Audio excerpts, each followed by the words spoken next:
자, 미국 증시의 분위기를 생생하게 전해드리는 MTN 이항영 전문위원의 월가이드 시간입니다. 오늘도 이항영 전문위원과 함께하도록 하겠습니다. 어서 오세요. 네, 안녕하세요. 네, 안녕하세요.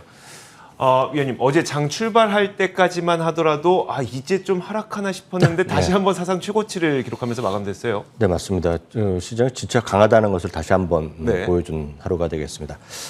다우지수 S&P 500은 무려 지금 닷새 연속 사상 최고가 행진을 이어가고 있습니다. 네. 그만큼 아주 강한 힘을 보여주고 있고요. 나스닥은 한 0.2% 정도 하락했습니다. 테슬라가 오늘 하락한 것이 주요한 역할을 했다라고 이해를 하고 있고요. 사실 나스닥 지수가 떨어졌지만 잠시 후에 보여드렸지만 빅테크라는 것들의 대부분은 오늘 사상 최고가를 갔거든요. 네, 네. 그만큼 시장이 좀 강한 흐름이었고요. 러셀 2000은 좋지 않은 모습 보여줬습니다. 그리고 유가도 오늘 좀 제법 많이 떨어졌습니다. 이것도 이제 중국에 대한 생각보다 지금 경제나 이런 상황이 생각보다 부진한 것이 몇 가지 지표가 났고 잠시 전에 저희가 소개해드렸잖아요. 네네. 그러니까 그런 것들이 요인이 오늘 유가의 하락을 가져왔습니다. 금 가격 오늘 또 상대적으로 좀 강한 강세로 좀 마감됐다라고 이해하시면 되겠습니다. 결국 S&P 500은 오늘까지 연초 들어 49번이나 사상 최고가를 기록했습니다. 이 49번이라는 것 자체가 이제 감이 좀 부족하잖아요. 네, 그리고 와요. 이미 이제 8월 중순됐으니까 49번이 많다고 할 수도 있고 적다고 할 수도 있는데 거래 일수로 보면 지금까지 156일이었습니다. 네. 오늘까지요. 그러니까 30%는 사상 최고가를 기록했다는 거거든요. 올해 증시가 열렸던 3일 중 한 번은 사상 최고치였다는 네, 거예요. 그러니까 엄청나게 이제 강한 흐름을 보여줬다라고 이해하셔야 되겠는데요. 물론 이제 전체적으로 1년을 따지면 한 70번 정도 올라간 적이 사상 최고가를 기록하기 때문에 뭐 이번 기록을 올라갈지 안 올라갈지는 아무도 모르겠지만 네네. 어떤 상승에 대한 그런 통계로 볼까요? 10번 중에 3번이나 사상 최고가 이런 빈번도라고 할까요? 빈번도는 1950년 이래 가장 빈번한 숫자가 지금 나오고 있는 것은 팩트라고 이해하시면 되겠습니다. 그래서 지금까지 올해 들어서 S&P 500은 무려 21%가 올라왔고요. 다우지수도 17.9%, 나스닥도 16.5%. 그러니까 엄청나게 올라간 겁니다. 그래서 네. 지금부터 좀 떨어지더라도 뭐라 그럴 사람도 없고요. 사실 최근에 한국 주식이 약간 쉬고 있잖아요. 네네. 한국 주식도 10% 올라갔거든요. 그러니까 너무 조금 떨어진 것에 대해서 너무 걱정할 필요는 없다라고 보고 있습니다. 에너지나 금융주가 이제 하락했습니다. 에너지는 이제 너무나 유가랑 연동돼 있는 거가 되겠고요. 금융주는 이제 최근 들어서 이상하게 같은 움직임을 보이고 있습니다. 말씀하셨다시피 중국이 이제 예상보다 낮은 뭐 소매 판매라든가 온라인 판매 이런 것들 때문에 약세를 출발했지만 네. 반등에 성공했다라고 보셔야 되겠고요. 특히 이번 주에는 이제 대형 유통주들이 실적을 발표하거든요. 그러다 보니 그 기대감이라고 할까요?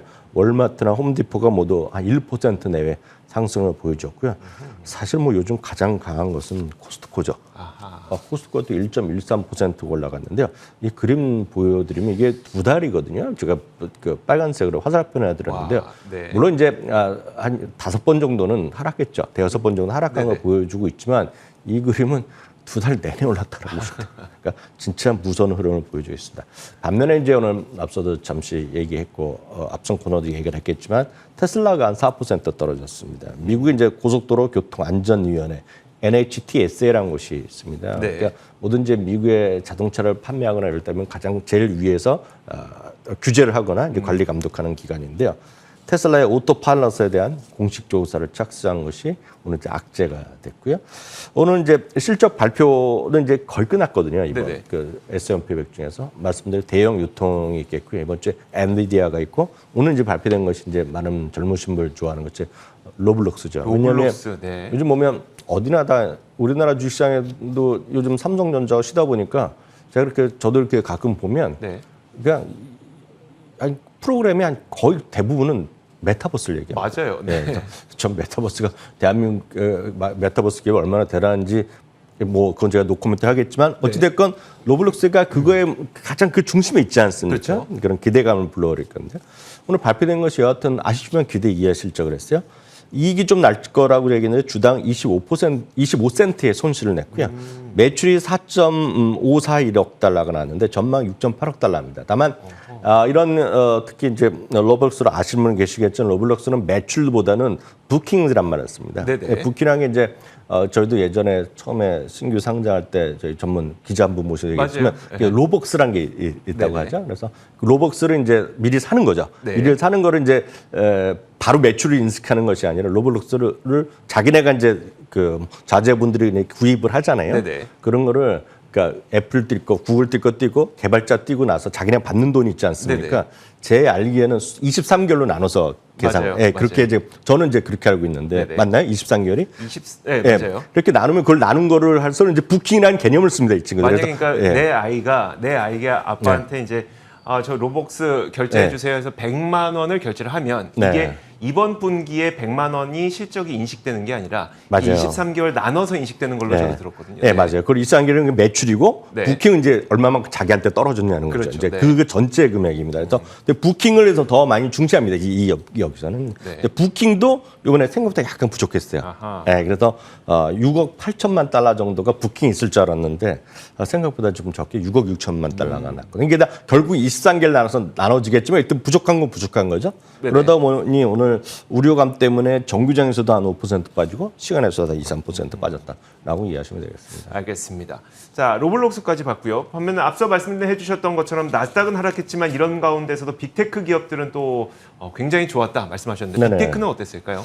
빅테크 이제 또 무서운 흐름을 보여주고 있죠. 근데 애플이죠. 그러니까 그 애플은 여하튼 시가총액 세계 1위 기업이지 않습니까? 네네. 최근 들어서 이제 삼성전자는 약간 슬로우 좀 쉬고 있는 반면에 애플은 이제 그 사상치 효과를 확 뛰지 못하고 그냥 고공행진을 하고 있었는데 오늘도 1.35%는 올라가면서 바로 그냥 사상치 효과에 직행하는 모습을 보여줬습니다.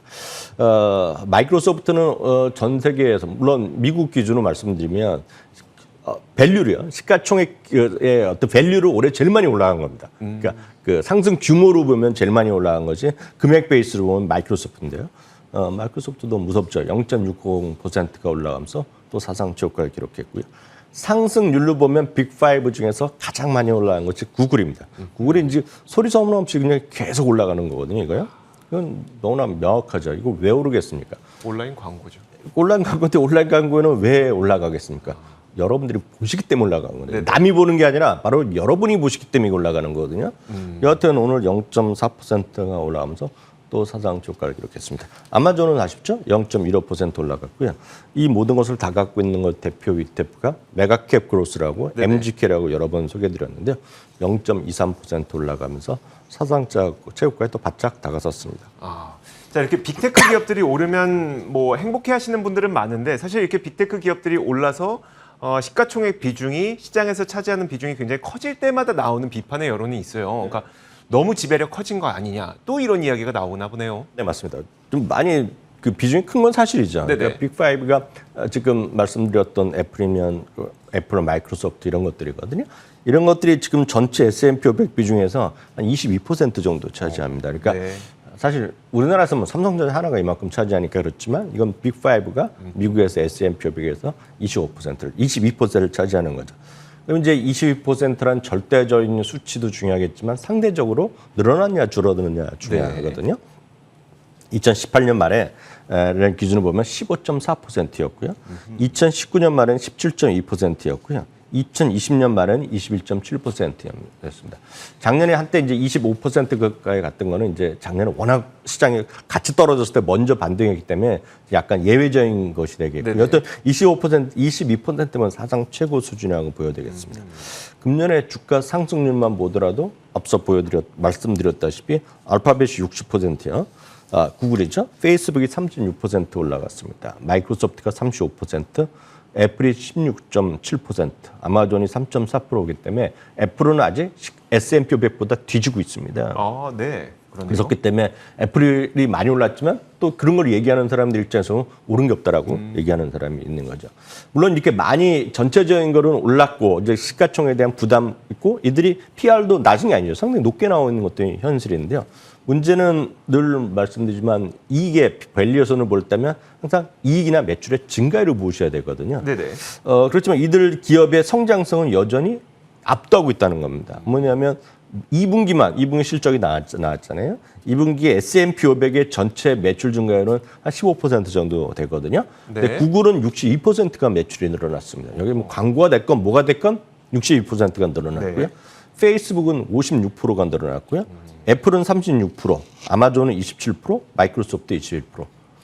S&P 500보다 지금 다 압도하는 매출 증가를 났다는 거죠. 그만큼 시장은 여전히 성장을 이들이 주도를 계속하고 있다라고 이해하시면 되겠습니다. 알겠습니다. 그럼 어떻게 받아들여야 되는 걸까요? 그러니까 한편에서는 지배력이 너무 크다. 그러니까 사실 이런 이야기를 하시는 분들은 대부분 시장은 언젠가 균형을 찾는다. 이것을 논리로 삼고 계시는 분들이잖아요. 근데 지금 보니까 이거 봐라. 그 매출이나 이런 것들이 주가의 이만큼의 증가를 뒷받침해준다라고 볼 수도 있을 것 같아요. 맞습니다. 기본적으로 보면 이제 선택은 이제 다 투자자들 목, 시청자들의 몫이 되겠지만 시장의 어떤 벤치마크를 무시하고 매매를 하시겠다. 난 벤치마크 상관없이 나 혼자 벌겠다. 나는 너무 비싼 주식을 많이 올라간 주식에 부담이 없다 그러면 안 하셔도 되죠. 하지만 매일 뉴스를 보고 이렇게 챙겨 오시는 분은 지수가 이렇게 올라가는데 내 주식이 안 올라갈 때 그런 외로움? 짜증이 나거든요. 그걸 이제 포모라고 얘기하거든요. 제가 봤을 때 주가는 어느 정도 올라갈 수 있고 지수 계속 등락을 있겠지만 기왕 미국 주식을 하신다. 아니면 어찌됐건 주식 투자라는 것을 시작하셨던 분이라면 한국만 하셨던 분 다 마찬가지지만 한국을 하신 분은 삼성전자를 갖고 갈 수밖에 없고 그러니까 미국 주식을 해외 주식 하신 분은 이런 빅5 내지는 빅5를 포함한 ETF를 굳이 안 할 이유가 있냐. 왜냐하면 안 했을 경우에 스트레스가 더 훨씬 많다고 저는 보고 있습니다. 알겠습니다. 자, 오늘 굉장히 또 의미 있는 그 기록이 달성이 됐더라고요. 오늘자로 S&P 500 지수가 작년 팬데믹 저점에 비해서 2배 넘었죠. 네.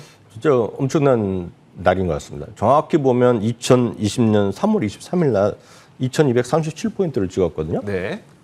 정확히 보면 100.2% 올라갔으니까 딱 더블이 났거든요.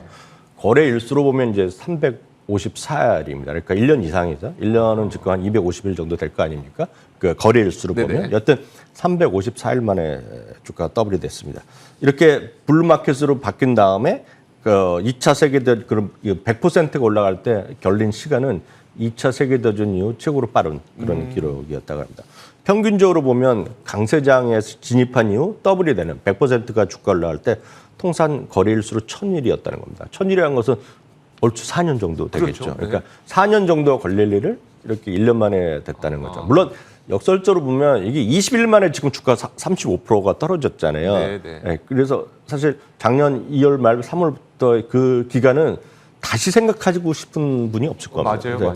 엄청 흥황했기 때문에 급등도 했겠지만 그걸 다 감안하더라도 상당히 빨리 회복한 건 맞다라고 보셔야 되겠고요.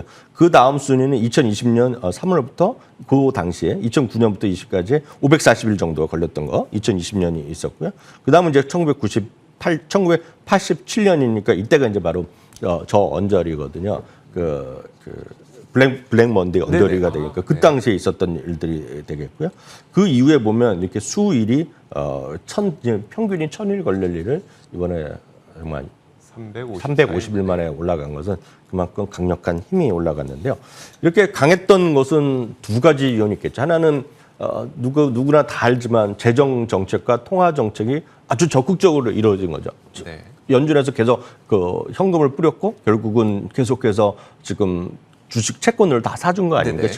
그래서 이제 요즘 테이퍼링 이슈가 나오고 있는 건데 여튼 그런 것들이 있고 또 하나는 이제 적극적인 재정을 한 거죠. 그래서 지금 국민들한테 돈 뭐 수차례 나눠준 거 아닙니까? 3번 정도 큰 돈이 나갔잖아요. 그리고 그 밖에 이제 다양한 베네핏을 줬기 때문에 그런 것들이 있는 거죠. 그런 것들이 플러스 실적이 이제 빠르게 회복된 거죠. 금년 1분기에요. S&P 500이 이익 증가율이 레피니티브 기준으로 보면 53%가 늘어났고요. 2분기 기준으로 보면 93%의 이익 증가가 났거든요. 그러니까 돈은 풍족히 풀려 있는 상태에서 기업들의 실적이 이렇게 좋으니 주가가 안 올라가기도 좀 이상한 그런 것으로 좀 보셔야 되겠고요. 섹터별로까지 보면 소재 산업 그리고 IT 산업, 금융 산업, 산업재 순으로 제일 많이 올라갔다라고 이해하시면 되겠습니다. 알겠습니다. 이렇게 재정 정책과 통화 정책을 사용하게 되니까 이 소재 산업 굉장히 많이 올라갔고요. IT 산업 올라갔고 금융 산업 그리고 산업재 쪽 이렇게 많이 올라간 것 같습니다. 자, 여전히 그래도 이제 인플레이션이라든지 아니면 테이퍼링 이슈 이런 것들은 투자자들이 많이 걱정하는 사안 가운데 몇 가지잖아요.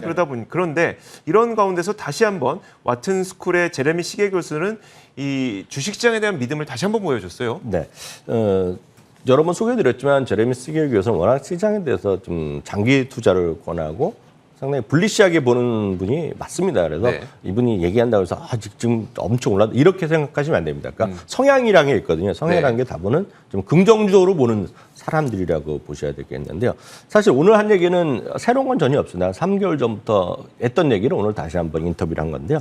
이분의 시각은 이제 소위 생산재 물가 기준을 보면 지금 인플레이션이 한 20%까지 가야 되는 올라갈 수밖에 없다는 얘기. 향후 수년 내에. 네. 그러니까 엄청 모든 것이 비싸진다는 겁니다. 네네. 지금. 그래서 최근에 보면 5% 정도 인플레이션율이 있지 않습니까? 네. 그렇지만 그것이 아니라 20%까지 갈 거기 때문에 연준에서 빨리 이런 그런 그 테이퍼링을 포함해서 정책적 어떤 스탠스를 변화를 해야 돼 빨리 해야 된다는 얘기를 하고 있습니다. 이분은 워낙 그렇게 얘기를 네네. 하고 있는데요. 다음 주에 이제 아시다시피 잭슨홀 미팅이 있잖아요. 네네. 그래서 무슨 얘기를 할지는 모르겠지만 여하튼 생산자 물가를 중심으로 해서 인플레이션이 이렇게 고공행진이 갈 수 있다는 얘기다. 이제 이렇게 딱 되면 인플레이션이 이렇게 되면 많은 분들이 지금 당장 그러면 주식은 큰일 날 것 같다. 팔아야 돼? 막 팔아야 돼. 이런 네. 얘기를 하고 있지 않습니까? 그런데 네. 이분의 시각은 완전히 다릅니다. 그러면 좀 쉽게 얘기하면 주식을 팔고 너희들 그럼 뭐 하겠냐는 겁니다. 주식 팔고 대안이 될 게 뭐 하냐는 거죠. 예를 들어서 물가나 이런 것들이 기준금리가 5%, 6%, 7% 하더라도 그런 네. 인플레이션이 간다 하더라도 예를 들어서 금리 1%짜리를 갖고 지금 1%도 안 되잖아요. 네네. 1% 갖고 너희들이 만족하겠느냐 이런 얘기를 하는 거거든요. 그래서 이분은 유명한 말이 리얼 에셋이란 말을 씁니다. 진짜 자산은 주식밖에 없다는 아주 믿음을 갖고 있어요. 진짜 자산은 주식이라는 얘기죠. 우리나라 이제 부동산을 생각하잖아요. 네네. 근데 이분은 부동산은 지금 언제 버블이라는 또 얘기를 매번 하거든요. 그러니까 부동산이라는 게 유동성이 부족하지 않습니까? 그렇죠. 그런 것들에 의해서 부동산에 대해서 약간 신뢰를 없습니다, 이분은. 근데 그렇지만 뭐 생각이 많이 다르실 것 같고요. 여튼 주식을 대체할 만한 것이 없다라는 거죠. 그래서 TINA라는 말이 있습니다. 그러니까 대체할 수 없다는 것을 TINA라는 영어를 쓰고 있는데 네. 오늘도 그 영어를 정확히 쓰면서 주식만이 진짜 자산이다. 라는 얘기를 오늘도 다시 한번 확인했습니다. 알겠습니다. 자, 마지막으로 이제 이번 주에 우리가 좀 미리 알고 있으면 좋을 만한 일정을 좀 살펴주시면 어떨까요? 네, 실적보다는 이제 이번 주에는 경제 데이터 제일 중요한 거가 이제 오늘 밤 내일까지 나올 소매 판매가 일단 중요하겠고요. 네네. 제롬 파월 의장의 연설이 하나 잡혀 있겠고요. 특히 이제 더 중요한 것은 다음 주겠죠. 다음 주에 잭슨 미팅이 있을 테니까요. 그리고 주택 착공 건수랑 연준 의사락 발표된 것이 이번 주에 있겠고요. 이번 주 실적은 앞서 말씀드린 오늘 이미 로블록스가 나왔고요. 네. 그 밖에는 이제 관심 있는 것이 타겟이라든가 그리고 로스 그리고 것들 같은 소위 그 유통회사들이 있습니다. 그리고 18일 날 장 끝나고 나올 엔비디아가 제일 많은 큰 관심을 가질 것 같고요. 그 밖에 이제 목요일 날은 에스테로도 정도의 여러분 관심을 가지면 되겠습니다. 네, 알겠습니다. 자, 이렇게 저희가 지난 밤 사이에 어떤 일들이 있었는지 이항영의 월 가이드를 통해서 살펴봤습니다. 지금까지 MTN 이항영 전문위원과 함께 이야기 나눠봤습니다. 고맙습니다. 자, 저희 굿모닝 글로벌이 준비한 소식도 여기까지입니다. 이어지는 출발 성공 투자도 많은 시청 부탁드리도록 하겠고요. 한 가지 알려드리겠습니다. 저희 그 굿모닝 글로벌이 공식적으로 운영하고 있는 유튜브 채널이 있습니다. 월가 워즈인데요. 저희가 방송에서 못다한 이야기, 방송에서 못다한 종목 이야기, 종목 리뷰 여러 가지 것들 많이 있으니까요. 저희 월가 워즈도 많은 시청 부탁드리도록 하겠습니다. 유튜브 검색창에 월가 워즈 검색하시면 바로 나옵니다. 자, 그러면 이어지는 출발 성공 투자도 많은 시청 부탁드리도록 하겠고요. 오늘의 성공 투자도 기원하겠습니다. 함께해 주신 여러분 고맙습니다.